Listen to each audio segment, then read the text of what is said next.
At para po tulungan tayong talakayin at himayin ang nangyari sa impeachment court, makakasama po natin ngayong araw si UP College of Law Associate Dean Professor Paulo Tamase. Prof, good morning. Good morning, Pia, at sa inyo mga taga-subaybay. Nako, Prof, yung nangyari po kahapon, direct examination, second direct examination of a hostile witness. Paano nyo ikukumpara yung direct examination sa hostile witness kahapon, kaya Ginoong Ortonio, doon sa naging testimonya naman ng first hostile witness na si Ginang Acosta? Mas malaman, mas madami tayong nakuha definitely with the second hostile witness, si Asek Ortonio. Siguro for two important reasons. Una, yung witness mismo. Si Gina Acosta was an SDO, but batay doon sa testimony niya, mukhang ginagawa lang niya kung ano yung ipag-utos ni Vice President Duterte or ni Colonel Chica. So in that sense, para nagiging pass-through lang siya nung pera doon sa confidential funds. Pero si Asek Ortonio, dahil doon sa posisyon niya as internal affairs, siya actually yung may knowledge ng operations. Yung kung ano yung nasa likod ng pera, kung ano yung dahilan kung bakit ganito yung pagpapaliwanag nila, etc. So madami tayong napulot from yesterday. Yung isa pa siguro na noticeable ay siguro sa style na rin nung examination niya. Both Gina Acosta and Asek Ortonio were hostile witness. Ibig sabihin nun, pwede silang idiretsuhin nung abogado ng prosecutor na yes or no leading questions. But yung kay Gina Acosta, tumagal lang mahigit isang araw yung testimony niya. And I think at some point kasi hindi kinakahon yung questions para sa kanya. Kahit na resistant naman siya at consistent siya na hindi niya kaya sagutin or ayaw niya sagutin yung questions. Kahapon mas, I think, thoughtful, deliberate yung questioning in the sense na very few times lang tinanong si Asek Ortonio ng open-ended na tanong. And most questions by Attorney Divina Gracia were yes or no. And therefore, malinaw yung kwento na gusto ipakita ng prosecution. Of course, yung hilot niyan is today. So, hindi natin alam kung yung defense, mas extensive yung cross-examination nila. Batay na rin doon sa style ni Attorney Ferrer from before. But also because mukhang maraming kailangan ipaliwanag today yung si Asek Ortonio, yung witness, hindi katulad ni Gina Acosta noon na very narrow naman kasi yung testimony niya. Na-establish naman po na talagang aprobado, supervised, and under the authority of, and with approval of Vice President Sara Duterte, yung pagkuha ng pag-request, pag-withdraw at pag-disburse ng confidential funds. So, ang tanong ngayon, Prof, is tama ba yung paraan na ginamit nila sa paggawa ng lahat ng ito? At kung paano ito ginamit? Well, mukhang, I think yun yung isang key takeaway from yesterday.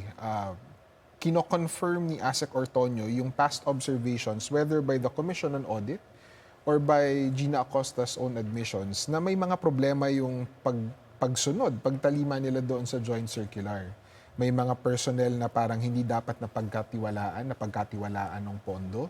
May mga expenses na mukhang hindi pasok doon sa allowable expenses, na covered naman by a normal appropriation. Ibig sabihin po nun, kung isusuma total yon, maraming defects doon sa compliance sa joint circular. Now, sa batas, ang ibig sabihin nun ay pag hindi po kasi sumunod dun sa joint circular, may problema dun sa liquidation, nagkakaroon ng presumption or pagpapalagay, no, na nagkamali at nagkaroon ng personal na gamit doon sa pondo. So, nagiging burden ngayon nung kampo ni VP Sara ng defense na ipakita na wala talagang nangyari na questionable doon sa confidential funds. But yung dalawa pang mahalaga na lumabas, bukod doon sa direction, involvement, yung sabi nga ng prosecution, mastermind or architect. No? Yung pagiging ganoon ni VP Sara dito, ay una, marami doon sa dokumento na ipakita ng prosecution, mukhang pretextual at pro forma. Ibig sabihin nun, parang nauna yung gastos bago yung pagpapaliwanag.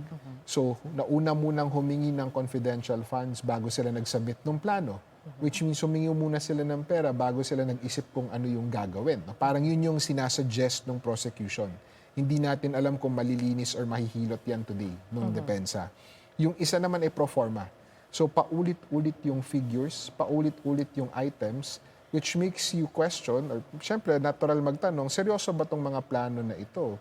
Or seryoso ba yung mga programa kung kada taon, kada quarter, paulit-ulit lang at pare-pareho yung inire-report. So baka wala, I think yung suggestion ng prosecution is wala talagang underlying na programa yung paghingi ng pondo. Humingi yung pondo dahil available yung pondo. Parang ganoon lang yung naging dahilan nila.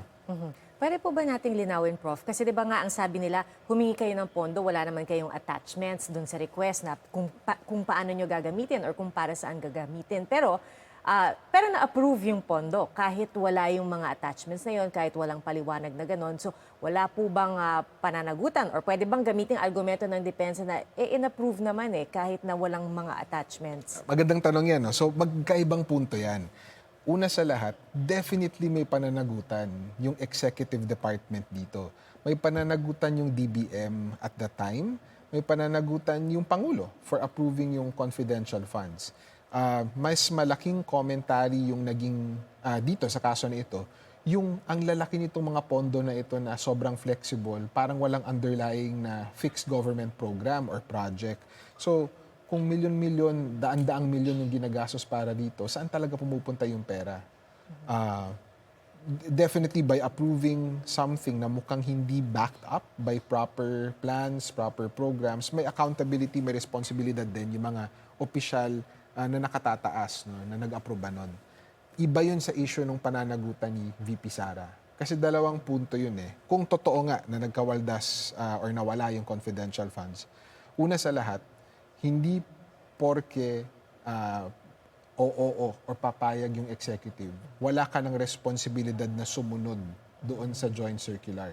Kasi kung nagkamali doon sa grant, hindi ibig sabihin na wala ka ng ibang obligasyon kung paano mo susuportahan yung mga transactions na iyon. Kailangan mo humingi ng sapat na resibo doon sa suppliers na established naman. Kailangan mo humingi ng mga acknowledgement receipts na nagpapakita ng allowable expenses. Pasok dapat doon sa allowed sa confidential funds. Yung isa pa ay, let's say nagkamali ng grant. Hindi ibig sabihin nun na dapat gastusin mo yung pera. And yun yung lumabas doon kahapon na I think yung prosecution, sinusubukan nilang patunayan na hinabol nung VP yung pag-clear out nung confidential funds kada quarter na simot talaga, walang naiwan. In fact, may isang quarter na parang sobra pa ng 150,000, may butal. So, ibig sabihin nun, very rarely nangyayari sa gobyerno yung ganoon. Usually, kung nagkaroon ng budget para sa isang bagay, tapos masyado ng late na approve, hindi natapos kaagad, yung government humihingi ng extension, yung agency humihingi ng extension, usually 2 years yung pinapayagan, but hindi kasi siguro nag-a-apply sa confidential funds yun. Medyo special yung confidential funds. And therefore, ang trabaho ay pag may sobra, ibalik. Hindi kailangan ubusin. And I think yun yung nag-raise nung red flags at suspicions since the first witnesses actually dun sa confidential funds. Kasi pagbalik, zero na. Pagbalik zero, and alam naman natin, kahit yung normal na bumibili na consumer, bihirang-bihira yung babalik sa iyo yung mga transactions na ang lilinis nung zero sa dulo. No? Parang walang walang sukli. perfect no, yung transaction. Walang 0.05, 0.43, ganyan. Considering may tax yan, lalo na pag government. So maraming issue na ganoon, I think na lumalabas doon sa confidential funds testimony kahapon. At ito yung, kaya nga tinatanong kahapon ng prosecution, ano bang nangyayari sa pera kapag naibalik, kung hindi naubos, at ang sinasabi nila, ibabalik sa National Treasury. Tama Yes, po yun. but ang nangyari so far is walang naibalik. No? Maraming interesting points doon sa testimony kabilang na actually yung rounded figures, but meron pang isang punto yung nag-abono pa. Si Asek Ortonio allegedly. Una sa lahat, hindi po unusual sa gobyerno yon. Minsan yung gobyerno mabagal talaga gumalaw. So nag-aabono yung mga public officers. Pero yung abono po kasi dito, usually suportado yan ng resibo din kung para saan ginastos. And kung ikaw yung nag-abono, obviously speaking from personal experience, ini-ensure mo na mayroong resibo yan para mahingi mo ulit sa gobyerno yung bayad. Pero Ma-reimburse ka. Ma-reimburse ka, no? Pero hindi makita yun doon sa presentation kahapon. Yung isa pa siguro last, no? May every time yung COA bumabalik sa kanila, na point out na iba-iba yung dahilan na naibibigay. So, yun yung sinasabi nung na parang pretextual reasoning. Naghahanap na lang nung dahilan na maibigay, pero hindi talaga mai-supply yung totoong dahilan kung bakit ganoon yung transaction. So, madaming ganoon na points yesterday.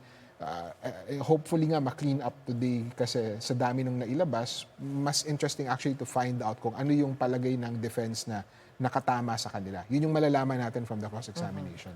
Meron din kasing lumabas kahapon na may binigay daw sa informant tapos walang naibalik na sukli. Tapos pati yung, parang yung pagbigay rin dun sa informant, parang all-in na yon. So ikaw na rin, yung informant na rin daw bibili ng gamot, supplies, or kung ano man kailangan niya dun sa perang yon. Yes, and unusual yun certainly. Now, meron bang paraan para patunayan na tama talaga nangyari talaga yun? Of course, meron, no?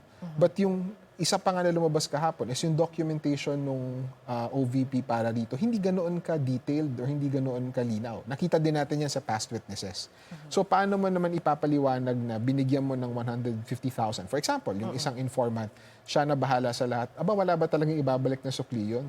Pera ng bayan yun. So, yung mga ganoon na mistakes, dalawa lang naman yan eh. Either sa sobrang dami ng mistake na iyon, nagpapakita siya ng kapabayaan, no? Nung opisina ng Vice President doon sa napakalaking halaga na involved kahapon, or sa confidential funds rather. Yung pangalawa ay, kung hindi kapabayaan, mayroon bang mas malicious na intent behind it? Tinake advantage ba yung difficulty ng confidential funds, yung inherent secrecy ng confidential operations upang mapunta yung pera somewhere else for whatever purpose na hindi provide sa circular? So yun yung mga tanong na lumalabas sa isip ng taong bayan ngayon, sa nanonood nito. But something to emphasize, it is actually, nagiging burden na to increasingly ng depensa. Paano nyo ngayon ipapaliwanag? No? And unfortunately, dahil doon sa sistema natin, sa second half pa ng impeachment trial, maririnig yung pagpapaliwanag na iyon.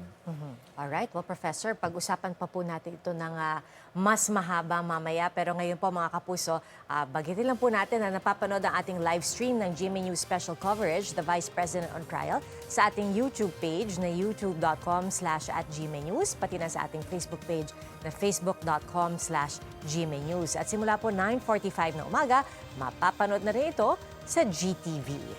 At ngayon kuha po tayo ng latest sa sitwasyon sa Senado mula kay Ian Cruz. Ian, magandang umaga. Magandang umaga, Pia. Ngayon nga ang day 19 ng impeachment trial laban kay Vice President Sara Duterte. At Pia, kani-kanina lamang nakita na natin na nagsimula ng magdatingan yung magkabilang panig. Nakita na natin ang lead prosecutor na si Representative Jervil Luisro. Kadarating lang din itong si Representative Joel Chua. At syempre sa panig ng depensa, nakita na natin si Attorney Michael Powa, ganyan si Attorney Sheila Sison. At ngayong araw, Pia, ay inaasahan nga ang cross-examination ng depensa sa ikalawang hostile witness na si Asek Lemuel Ortonio ng Office of the Vice President. At kanina, sa pagdating nitong si Attorney Christine Ferrer, ay tinanong natin siya kung gaano ba katagal o kahaba yung giging cross-examination niya dito nga kay Asek Ortonio. Dahil nga kahapon, Pia, kung matatandaan mo, buong umaga at hanggang doon sa pagtatapos ng trial ay ginugol yan sa direct examination ni Attorney May Divina Gracia. Pero nung tanungin natin ngayon lamang umaga, itong si Attorney Christine Ferrer ay ayaw niyang magsabi kung gaano ba kahaba yung itatagal ng kanyang cross-examination dito kay Asek Ortonio. At binanggit nga rin natin sa kanya na mahaba yung naging direct examination at ayaw niyang sabihin, tingnan na lamang daw mamaya. At sa testimonya nga ni Ortonio, Pia, ay binanggit niya kahapon na originally 250 million pesos talaga ang nais ng prosecution ng OVP na makuha na confidential funds noong 2022. Pero yun nga 125 million lamang yung inirelease na pondo ng DBM at yan ay para sa fourth quarter ng 2022. At sinabi rin nga niya dun sa kanyang direct examination na yung mga pondo o yung intelligence funds na ginamit or confidential funds na ginamit para sa pagbili ng gamot, ng supplies at iba pa gaya ng chairs and tables, sinabi niya na binigyan nila ng pera ang agent at yun na raw ang bumili nitong medisina, ng supplies at ng chairs and tables. Kaya naman nung iulat sa kanila ng security officer na si Colonel Raymond Dante La Chica ay cash daw ang ibinigay at hindi yung mismong medicine o supplies na pinag-uusapan nga dito sa impeachment court. At kahapon din, Pia, no, ay nabanggit ni Attorney May Divina Gracia na tila scam itong ginawa dito sa paggamit ng confidential funds ng OVP at ang tila mastermind umano ay si VP Sara Duterte. Of course, nag-object si Attorney Christine Ferrer at pina-strike out nga niya sa impeachment court at ginawa naman ito, no, ng korte at patuloy na nagpapaalala na maging maingat sa paggamit ng mga salita. At ngayong araw, Pia, inaasahan din na maglalabas ng ruling si Presiding Officer Cheese Escudero patungkol doon sa August 12 manifestation ni Defense Counsel Sheila Sison. Patungkol yan doon sa naipost ni Attorney Virgil Liguta naman ng prosecution patungkol doon sa mga misleading question. Inaasahang magkakaroon ng paalala o maaaring magkaroon ng order at warning ang presiding officer patungkol nga doon sa Rule 18 o yan yung sub judice rule na hindi dapat nadidiscuss sa publiko at sa labas ng impeachment court yung merits nitong kaso o itong impeachment trial na gumugulong sa mga sandaling ito. At Pia, inaasahan nga mamayang alas 10 ng umaga ay magpapatuloy itong day 19 ng impeachment trial laban kay Vice President Sara Duterte. Balik muna sa iyo, Pia. Iyan, kahapon bago nagtapos yung trial ay nabanggit ni Presiding Officer Cheese Escudero yung report sa kanya ng Medical Bureau ng Senado na talagang bumisita sila at isinilip ang kalagayan ni Edward Fajardo na siya dapat tetestigo sana kahapon dahil nga nag-submit ito ng medical certificate na siya ay patuloy na nagpapagaling. At ang sabi kahapon, Iyan, may dahil 2 weeks daw ang itinalagang bed rest ay ipatatawag pa rin siya after nung lapse ng 2 weeks na yon. So, ibig sabihin, Iyan, itutuloy pa rin ang kanyang pagtestigo sa impeachment court? Yes, Pia, ang schedule initially, nabanggit din ni Representative Jerbil Luisro na nais nila na sa September 7 na iharap itong si Edward Fajardo sapagkat yun nga, Pia, nagpapagaling pa siya ngayon sa ospital. At of course, Pia, itong mga bagay na ito hindi pa natin matitiyak sapagkat alam natin na marami pa ring nakalinya para sa prosecution. Si Lemuel Ortoño ngayon at meron pang 3 na officer ng AFP. Isa dyan ay retirado na magpapatunay din naman doon sa paggamit ng confidential funds ng Department of Education. So, kung papayagan na ba at iaalaw na itong si Edward Fajardo, of course, ang nakikita natin dyan, Pia, at ang binabanggit sa atin ng mga source natin, kailangan din siyempre na may pahintulot yan ng kanyang doktor dahil alam natin at nabanggit din sa open court na ICU itong si Edward Fajardo. So, malalaman natin sa mga susunod pang araw kung talaga bang kakayanin na niya na mag-testify, Pia, dahil alam natin na hindi ganun kadali ang umupo doon sa witness stand bilang isang testigo dahil nga syempre magpe-prepare ka, maraming itatanong sa iyo, lalo na at inaasahang magiging hostile witness din siya gaya ni Na Acosta at nito ngang si Lemuel Ortoño. And Pia, may dagdag ko na rin, natanong din natin si Representative Joel Chua patungkol naman doon sa tinatanong din ng mga senador na bakit hindi patawagin si Colonel Raymond Dante La Chica na dating security officer ng Office of the Vice President at ang sinasabi ni Gina Acosta na doon niya tinurn over at inirelease itong mga confidential funds ng OVP. Pero sabi ni Chua, sa ngayon ay talagang pinag-aaralan pa nila kung kinakailangan pa bang ipatawag itong si Colonel Dante La Chica at tinanong nga natin siya kanina kung bakit ba hindi nila maipatawag sa ngayon itong si Colonel La Chica. Sabi niya ay hindi nga daw kasi nila alam kung ano ba ang maaring sabihin nito doon sa impeachment court. Hindi pa nga raw nila naririnig yung testimonya nito. So, hindi nila alam kung ano ang maaari niya sabihin, kung magsasabi ba siya ng totoo o gaya ng mga unang testigo nila, naging hostile witness na yun nga, hindi nagiging evasive umano ayon sa kanya. So, yan ang isa sa mga consideration nila ngayon at sinasabi rin niya, Pia, na doon pa lamang naman sa testimonya ni Gina Acosta na itinurn over niya yung pera at hindi naman siya disbursing officer, doon pa lang ay nakita na hindi talaga sumunod doon sa joint circular ng DBM at COA itong OVP patungkol nga sa confidential funds. Kaya naman sa tingin nila baka nga hindi na kailanganin itong testimony nitong si Colonel Lachica. At may chance pa rin naman daw na matanong nila ito, no, kung sakali naman na yung defense ang mag-present sa kanya bilang witness, dahil sabi ni Representative Joel Chua, common naman nila, no, na witness itong si Lachica, kaya pwede pa rin nilang matanong kung ipipresenta nga siya ng defense, Pia. Alright, Ian, yun nga actually ang itatanong ko kasi sabi ni Attorney Tonggol kahapon na base dun sa pre-trial conference na nailista rin naman si Colonel Lachica. So, ang depensa ba, sinasabi ba nila or binabanggit ba nila kung sila ba ay inclined na ipatawag bilang sarili nilang testigo si si Colonel Lachica pagdating ng oras na sila na ang nagpipresenta ng kanilang mga argumento?